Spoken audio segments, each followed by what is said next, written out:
Assalamualaikum warahmatullahi wabarakatuh. Apa kabar anak-anakku yang solih dan solihah? Semoga kita semua dalam keadaan sehat dan selalu dalam lindungan Allah Subhanahu wa Ta'ala. Sebelum kita mulai pembelajarannya, marilah berdoa terlebih dahulu. Bismillahirrahmanirrahim. Rabbi zidni ilma warzuqni fahma.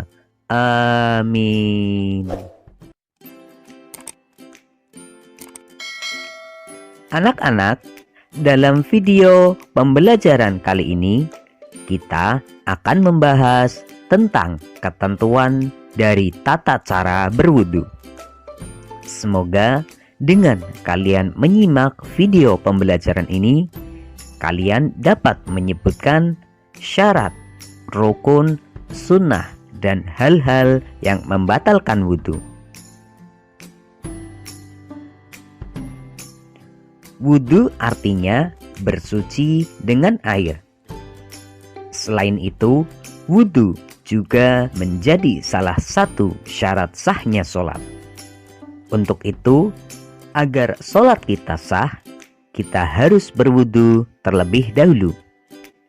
Dalam berwudu, kita harus mengetahui ketentuan-ketentuannya. Hal pertama yang akan kita bahas adalah syarat wudu. Syarat adalah sesuatu yang harus dipenuhi sebelum melaksanakan suatu ibadah tertentu. Agar ibadah kita sah dan diterima oleh Allah Subhanahu wa Ta'ala, maka harus memenuhi syarat-syarat tertentu. Adapun syarat wudu tersebut adalah sebagai berikut. Beragama Islam. Jika kalian tidak beragama Islam, tentunya wudu kalian tidak akan sah. Karena beragama Islam merupakan syarat pokok dalam berwudu. Kemudian mumayyiz. Mumayyiz yaitu orang yang sudah dapat membedakan antara perbuatan benar dan salah. Mumayyiz bisa dikatakan sudah dewasa. Bagi anak kecil yang belum tamyiz, maka wudunya tidak sah. Akan tetapi, kalau untuk belajar, sangat dianjurkan oleh agama Islam. Kemudian, tidak berhadas besar. Hadas besar adalah keadaan kotor pada diri seseorang yang menyebabkan terhalangnya untuk beribadah. Misalnya, bagi anak perempuan yang masih dalam keadaan haid atau nifas. Selanjutnya, menggunakan air suci dan mensucikan. Dalam berwudu harus menggunakan air yang dapat digunakan untuk bersuci, seperti air sumur, air hujan, air sungai, air laut, air mata air salju, dan embun. Kemudian tidak ada yang menghalangi sampainya air ke kulit. Contohnya seperti kutek, make up yang tebal dan anti air, serta semacamnya. Karena bagaimanapun juga, jika air tidak sampai atau air tidak mengenai kulit, maka wudu kita tidak akan sah. Ketentuan wudu yang kedua adalah rukun wudu.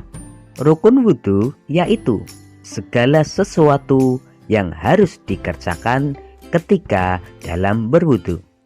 Apabila ada salah satu rukun wudu yang tidak dikerjakan, maka wudunya tidak sah.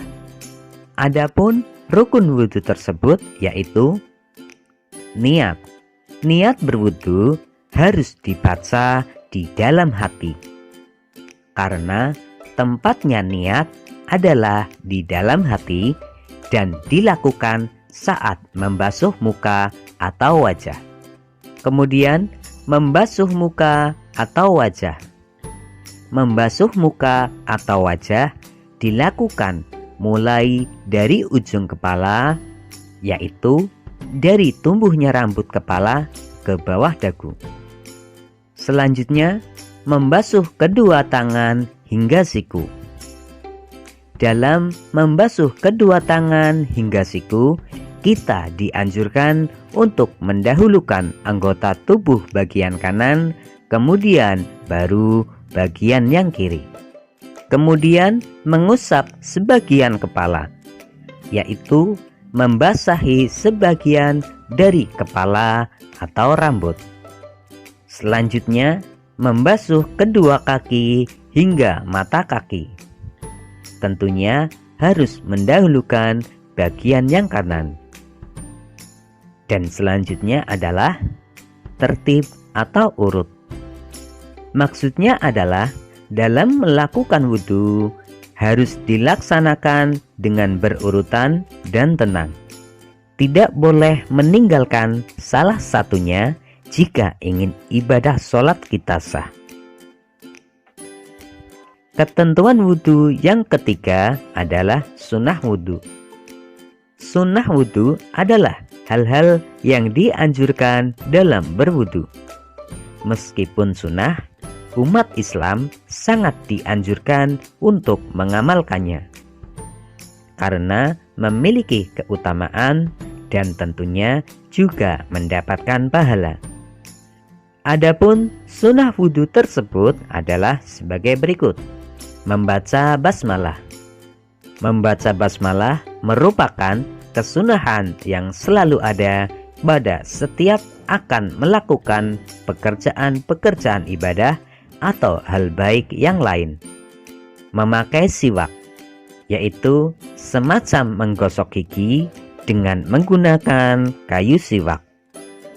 Membaca niat berwudu ketika membasuh telapak tangan. Membasuh kedua telapak tangan dan menyela-nyela jari-jari tangan hingga bergelangan. Berkumur.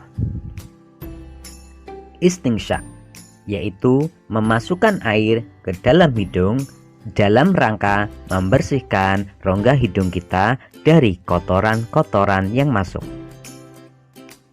Menyapu air ke seluruh kepala atau mengusap seluruh rambut dengan air.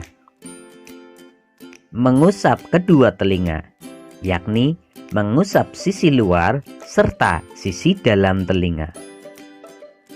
Membaca doa sesudah wudhu, yaitu Asyhadu an la ilaha illallah wahdahu la syarika lah wa asyhadu anna Muhammadan abduhu wa rasuluh. Allahumma ij'alni minat tawwabin waj'alni minal mutatahhirin waj'alni min ibadika shalihin. Ketentuan berwudu yang selanjutnya adalah hal-hal yang membatalkan wudu. Hal-hal yang membatalkan wudu adalah segala sesuatu yang terjadi pada diri kita.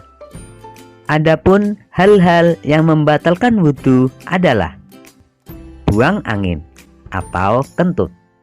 Kemudian buang air kecil. Jika kalian buang air kecil atau pipis, maka wudunya batal. Buang air besar. Jika kalian buang air besar, maka wudunya juga batal. Menyentuh kubul atau dubur dengan telapak tangan. Kubul atau dubur adalah alat organ tubuh kita yang menjadi jalan untuk membuang air kecil atau air besar. Tidur, kecuali tidurnya orang yang duduk. Hilang akal atau gila. Orang yang hilang akal dinyatakan batal wudunya. Contohnya, pingsan, mabuk, gila, dan lain sebagainya. apabila hal-hal tersebut terjadi pada diri kalian, maka wudhu kalian akan menjadi batal dan harus mengulangi wudhu lagi. Anak-anak, setelah kalian menyimak video pembelajaran ini, ayo jawablah pertanyaan-pertanyaan berikut. 1. Wudhu menjadi salah satu syarat sahnya. 2. Ketika berwudhu, kita menggunakan air yang. 3. Rukun wudhu yang pertama adalah. 4. Sebutkan 3 sunnah wudhu. 5. Sebutkan 4 hal yang membatalkan wudhu. Demikianlah pembelajaran kita kali ini. Untuk video pembelajaran selanjutnya, tunggu video berikutnya. Wassalamualaikum warahmatullahi wabarakatuh.